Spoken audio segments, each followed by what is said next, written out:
Before sunrise on Sunday, the 1st of March 2026, tensions in Abiemnom turned into catastrophe. Armed men entered the county headquarters in South Sudan's Ruweng administrative area.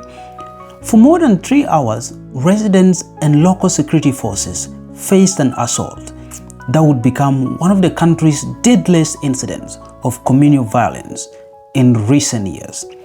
By the following day, local officials reported 169 people dead. Days later, the reported toll had risen to 180. Thousands had fled their homes, hospitals were overwhelmed, and families were searching for safety. But even as the county mourned, fundamental questions remain. Who organized the attack? Why was Abiemnom targeted? Were warning signs ignored? And could the violence have been prevented? As an African proverb warns, when two elephants fight, it is the grass that suffers. In Abiemnom, ordinary civilians became that grass. Abiemnom lies in north of South Sudan, within the oil-producing Ruweng administrative area. It borders Unity State, including Mayom County, and sits close to the disputed Abyei region between Sudan and South Sudan. This geography matters. Communities in this wider zone depend heavily on cattle, seasonal movement, water, and grazing land.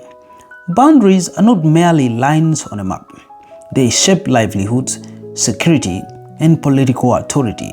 When cattle are taken, people are harmed, or local disputes go unresolved. Retaliation can travel across county and administrative borders. Abiemnom had already experienced serious violence. One of the media stations in South Sudan reported that a similar incident in the county in 2025 killed more than 42 civilians. Across northern South Sudan, cattle raiding, revenge attacks, political rivalry, and the widespread availability of weapons have repeatedly transformed local disputes into deadly confrontations. But the scale of the March 2026 attack was different. This was not a brief roadside incident. It struck the county headquarters, killed civilians, members of the security forces, and senior local officials, and triggered mass displacement. As another saying reminds us, a small crack in the wall, if ignored, can bring down the whole house.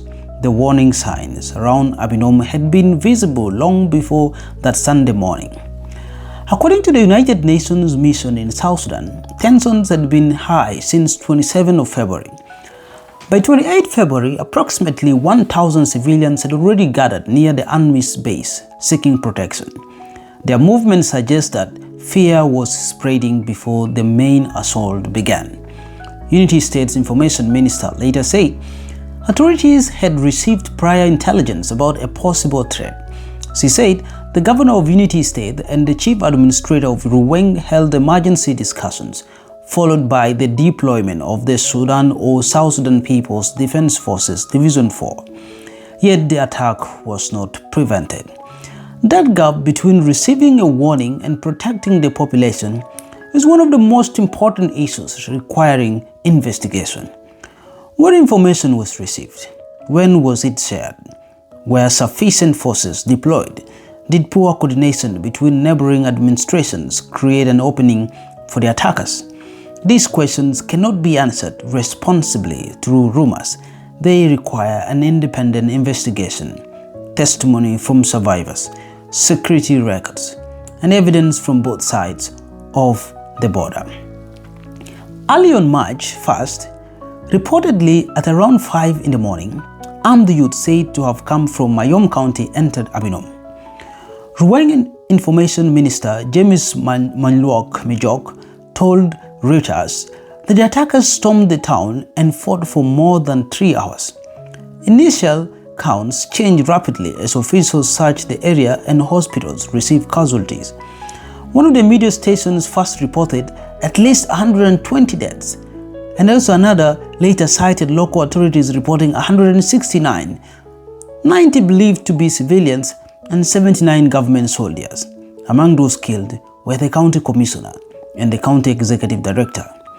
UNICEF said on the 7th of March that local authorities had placed the death toll at 180 and displacement at more than 4,000 people.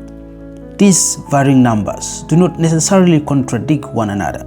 They reflect reports issued at different stages of unfolding emergency. A responsible documentary should therefore say at least 169 were reportedly killed, with local authorities later reporting 160, rather than presenting an unverified final total. Many residents ran toward the enemy's base or fled into surrounding areas. Others traveled toward Abiy, Twik, and Gogrel West. In a matter of hours, a local security crisis had become a regional humanitarian emergency. Who carried out the attack? The most consistently reported fact is that armed youth came from the direction of Mayom County in neighboring Unity State.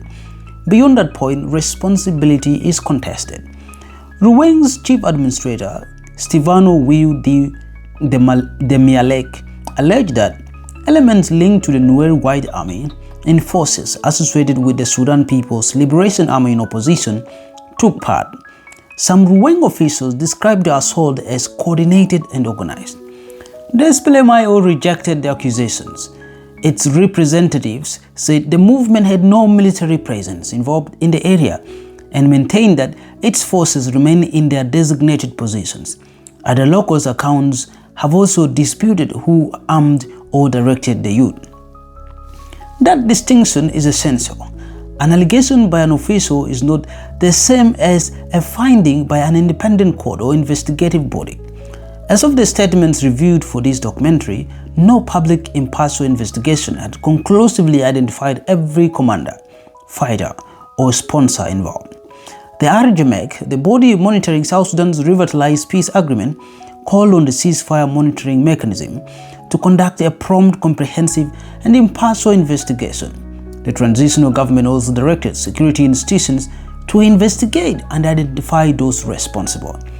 Until such findings are published and tested, the most accurate description is this: the attack was reportedly conducted by armed youth from Mayom County, while allegations of White Army and SPLA-IO involvement remain denied and unproven. Truth matters because careless blame can become fuel for the next revenge attack. The precise motive has not been conclusively established. On March 2nd, Ruweng's information minister told Richards that the government did not know the attacker's intention. However, the surrounding context points to several possible drivers. First is the cycle of cattle raiding and retaliation between neighboring communities. In South Sudan, cattle carry economic, social, and cultural value.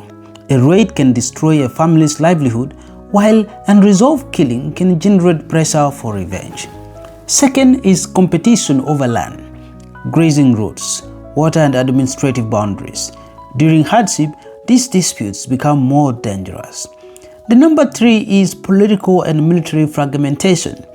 Communal fighters may be labeled as supporters of national political movements, while political actors may exploit local grievances. This can turn a community dispute into part of a wider national confrontation.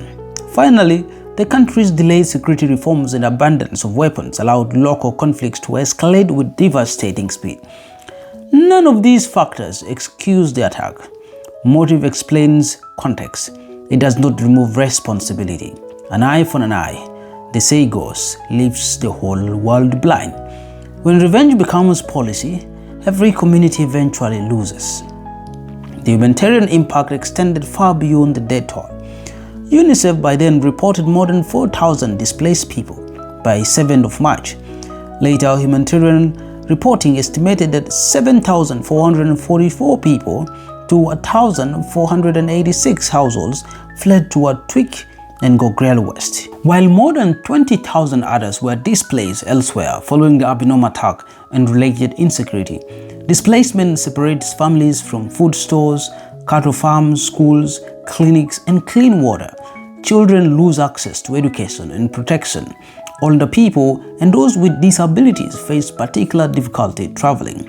Host communities already living with limited services must share scarce shelter, food, and medicine. UNICEF confirmed that children were among the dead and injured. It warned that the violence was severely disrupting healthcare, education, and protection. The medical system also came under immense strain. MSF and Ministry of Health teams at the supported hospitals in RAA received 80 patients after the clashes. Staff came in 1 day off.